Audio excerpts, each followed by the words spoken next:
আমার থেকে, আমি যে চেয়ারে বসেছিলাম আমার চেয়ার থেকে হয়তো 4 ফিট বা 5 ফিট দূরে মানে আরেকটা চেয়ার, টেবিল চেয়ার ছিল স্যারের, ওর উপরে পড়ছে একদম পুরোটা, একদম সম্পূর্ণটা ভেঙে নিয়ে দ্রুত আমাদের মাথার উপরে ফ্যান ট্যান সহ দ্রুতার সহিত বাস মানে বাস্ট হয়ে সাথে সাথে এখানে পড়ে গেছে। আতঙ্কে আমরা কোন দিকে পালাবো তো এটা তো খুঁজে পাচ্ছিলাম না। আমি ফ্লোরে শুয়ে থাকার শুয়ে শুয়ে যাওয়ার চেষ্টা করছিলাম, কোনো রকমের দরজাটা বের করে ম্যাডামকে বের করলাম। পাইলট কি তখন বেঁচে ছিলেন?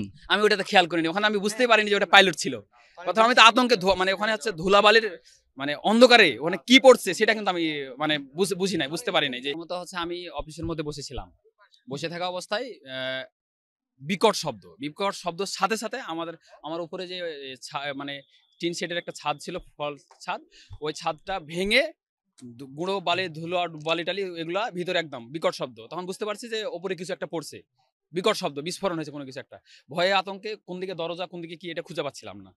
কোনো রকমে বের হইলাম, বের হয়ে আবার উপর দিকে তাকাচ্ছি, দেখছি এখানে কোনো কিছু নাই।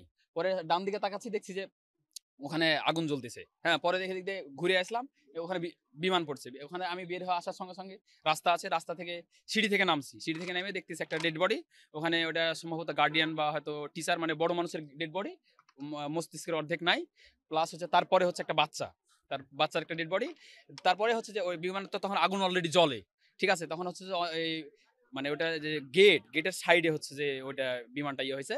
তো ওই ধোঁয়া এবং আগুনের গেট দিয়ে বের হওয়ার কোনো সুযোগ নাই। আশেপাশের বাচ্চারা আরো সবাই অন্যান্য ক্যাম্পাসের ওরা সবাই দৌড়ায় গেল, সবাই আসলো চারি সাইড দিয়ে, বাচ্চাগুলোকে দুই সাইডের ইয়েগুলো দিয়ে আপনার হচ্ছে বারান্দার সাইড দিয়ে গ্রিলগুলো, সেনাবাহিনী চলে আসলো তখন। সেনাবাহিনী আসার পর গ্রিলগুলো ভেঙে দিয়ে সাইড দিয়ে তখন মই দিয়ে বের করার চেষ্টা, আশেপাশের বাচ্চাগুলোকে ওদিকে দূরে সরাই দেওয়া, এবং যেগুলো